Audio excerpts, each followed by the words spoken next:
Got a 2020 TRX 520. 2020 TRX 520 FM2. Front CV axle. Both boots are ripped. You know, a guy could go and take it all off and replace the boots.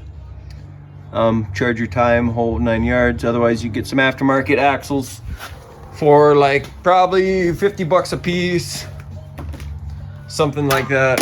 Whoops. Something like this here.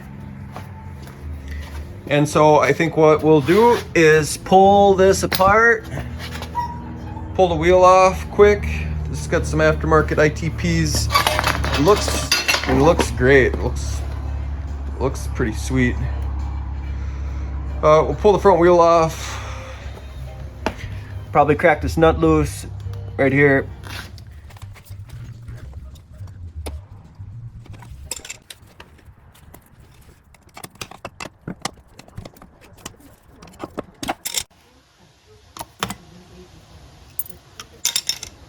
Here's a 30mm socket. Put her on there. Put your breaker bar on. Stand on it, crack it loose.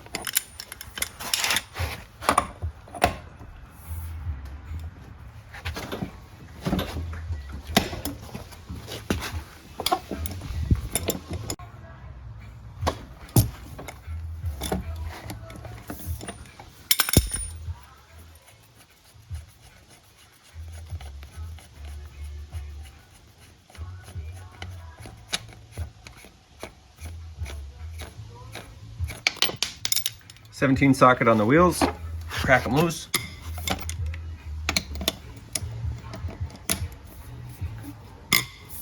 Jack up the front some, so the wheel's off the ground. Okay, loosen up your brake caliper bolts. These are 12mm hex set. Set the caliper aside. Then now your disc should pull off, and your hub. So the goal is get the axle out, so keep that in mind, this guy here. So this thing needs to come out of the way.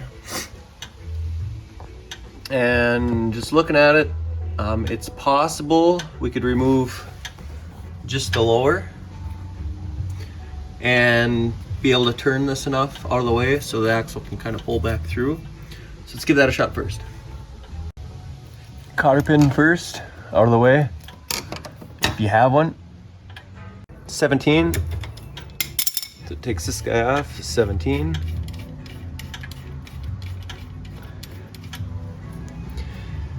And with a hammer and a rod, I like to hit kind of right here and hit down. Position my rod kind of like so. Give it a couple whacks with the hammer. Just your ordinary hammer. Getting the rod, hit it 3 times, it popped out. And now we can see this is all loose and floppy. So other option would be tie rod end, maybe. Back here. Maybe that's gonna allow us to then turn this enough. I guess it doesn't hurt to try. Let's do that next. Same thing on this guy here. Cotter key if you got one. Crack this loose with a 17.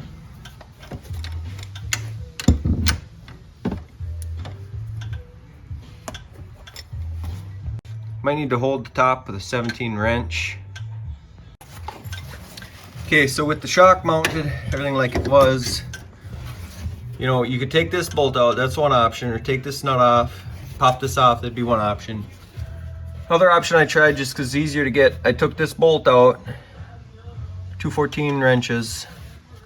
Shock can lift up to kind of sit out of the way. Then you're able to lift this up and pivot it enough to where you can push the axle through. And with that being said, with the axle pushed through,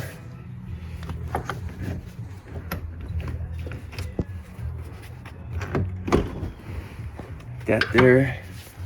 Kind of had to use both hands to do it, but lift up on this, turn it like that, push the axle out. Now you have the axle available to pull out. And this, you just want to kind of go straight out and give it a few good tugs, nice and straight, and it should pop out of the front differential.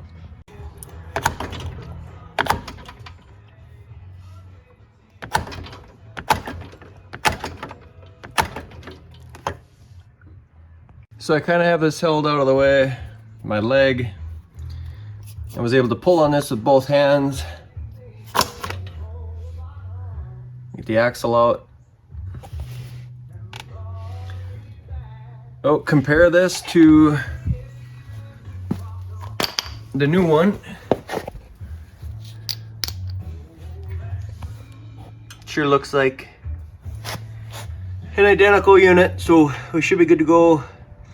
Now just reverse the steps of what you did, taking it all apart.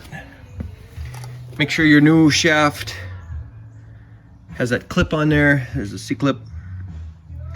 That's kind of what helps lock it in.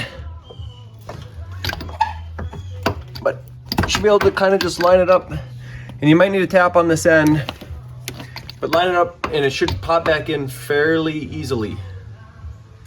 Again, might just have to tap on that. Few light love taps, went back into place. Here's your new axle.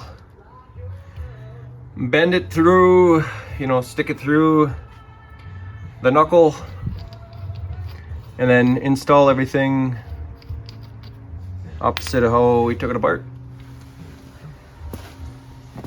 And that should pretty much wrap it up. So it all went pretty good. I kind of just have things back in place, tie rod in. Got the bottom back in, put the nut on, hub, disc, caliper. Looks like it's all gonna work just fine. Brand new rubbers. That axle, like I said, you can get a pair of them for like 50 bucks a piece. Pretty simple, pretty straightforward. Tighten everything down good. Don't forget your cotter pins, cotter keys, wire, whatever you got stuck in there. Put your wheel back on. And yeah, should be good to go. There you go. Thanks for watching. Stay tuned for more. It's been a long weekend. Wrap on.